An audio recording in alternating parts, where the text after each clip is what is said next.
Well, both Harris and Trump are vying for that all-important vote from women. Recent CNN polling shows that Vice President Harris has an edge over Donald Trump among women, 50% to Trump's 44%.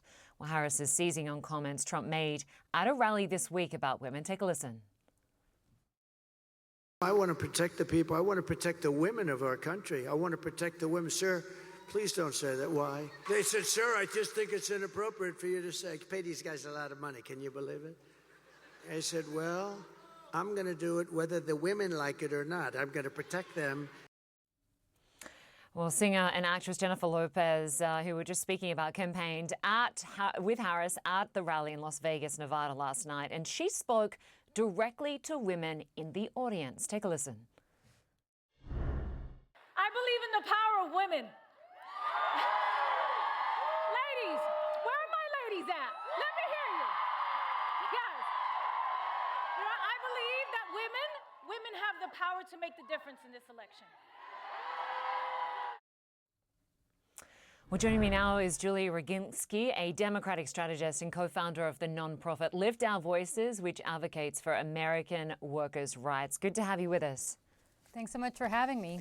So, Julie, when you look at the early voting so far, women are dominating. What does that suggest about the level of motivation to make their voices heard this election? Look, women for my entire life until a few years ago were constantly told that our rights were under stress, that abortion was going to somehow be banned.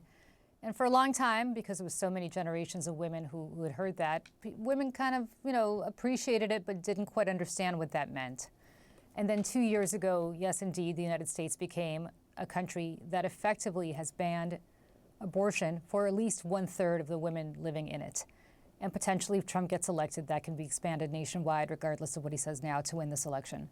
And so I think women understand exactly what's at stake. They understand that if they're pregnant with a desperately wanting baby and they go into sepsis, there are states in this country, large states like Texas, large states like Georgia, where they effectively may die because there will be no help for them, even if it means that their life is in danger and certainly that their baby's life is in danger.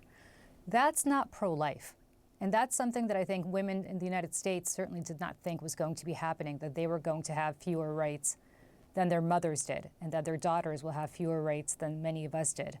And so for that reason alone, I think there's this tremendous amount of anger, a tremendous amount of frustration, and a tremendous amount of energy for women to get to the polls to make sure that they roll back these provisions that have kept us down for the last 2 years, and that, again, to be very clear, women understand something very simple. That if there is no penalty to the Republican Party for doing what they did to deprive 1/3 of this country, going on more and more and more states, of their rights to reproductive freedom, their rights to personal bodily autonomy, that the lesson the Republican Party will take if they are back in power is that abortion is really not that big of a deal. Reproductive freedom is not that big of a deal. And then they'll vote accordingly, which is what they've been trying to do all along, whether it's allies like Senator Lindsey Graham or allies like Senator Ted Cruz of Texas, all allies of former President Trump, who will say, well, there's really no penalty to be paid for getting rid of abortion nationwide, so we might as well just go ahead and do it. And they will do it, and the Supreme Court will allow them to do it. And that is something women in this country fully understand and do not want to stand for, which is why you're seeing the gender gap you're seeing right now. Yeah, because it was interesting. There was so much backlash at the midterms after the fall of Roe v. Wade, which for our international viewers, this is a case where Trump stacked the Supreme Court. They abolished a law that had been in place since 1973. And of course, it affects all women because we know 1 in 4 pregnancies end in miscarriage. And without abortion medication, a miscarriage can last weeks. I just want to bring up an article that was published this week. ProPublica reported that 2 Texas women died after being denied miscarriage care at a hospital because doctors there say they can't help a woman who's having a miscarriage if the fetus has a heartbeat.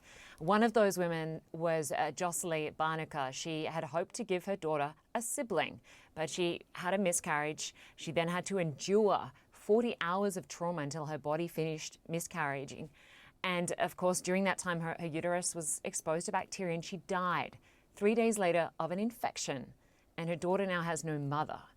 I mean, this is an issue that's playing out in state after state, and right up to the day of the election. It will really, I guess, be a massive motivating factor for many women, right?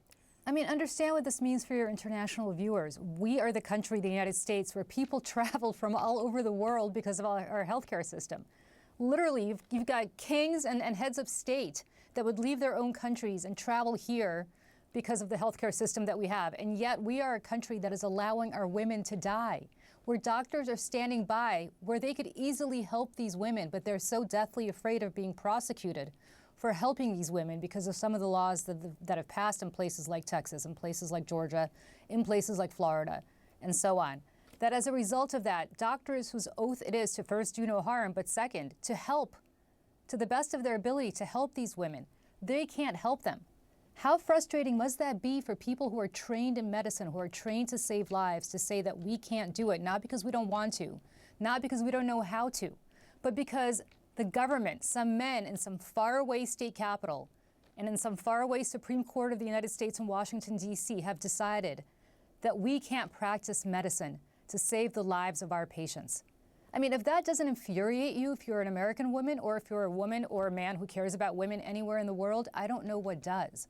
But again, it's all the more just shocking, I think, to those of us who live in this country and to those of us who look to the United States, not just as a beacon of freedom, but also as a place where people do travel to receive the best health care in the world, that we have now arrived at a situation where truly our own doctors cannot help their own patients. And I can't imagine if this were in the UK or in the European Union anywhere, or in any other part of the world. If you have the ability to help a patient, how can you not? Except in this country where the Supreme Court has now allowed states to say, even if you can, we're not going to allow you to. And if you do, we will prosecute you effectively for murder.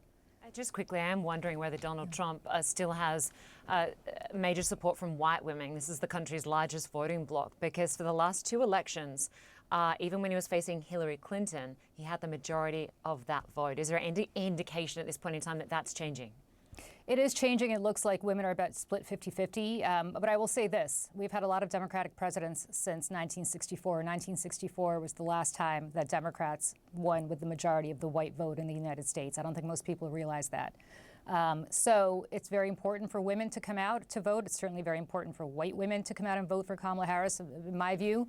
But again, what is powering Kamala Harris right now is not just some amorphous group of women, quote unquote. It is African-American women, specifically, and young women who maybe were 16 when these laws passed, Roe versus Wade was overturned, who are now 18, who are now 20 years old, who are now saying effectively, we're not going to stand for this because we are young women with our whole life ahead of us, and we're not going to live in a country that will prevent us from accessing reproductive care in a way that our mothers were able to, in a way that we were taught to as young girls. And now we're no longer able to do that. So that's who's powering this campaign. And I'm not so sure it's driven so much by racial disparity as it is just by age and by gender and by young voters, especially in older women in their 60s and 70s who remember what life was like before you said 1973 when Roe versus Wade was before it went into effect, when women were literally having to use coat hangers to have abortions. Those women, the older women, they remember those days. They don't want to go back. And that's what I think is driving this election for women. We'll have to leave it there for now, but an interesting discussion. Julie Roginsky, thanks so much for your time. Thanks very much.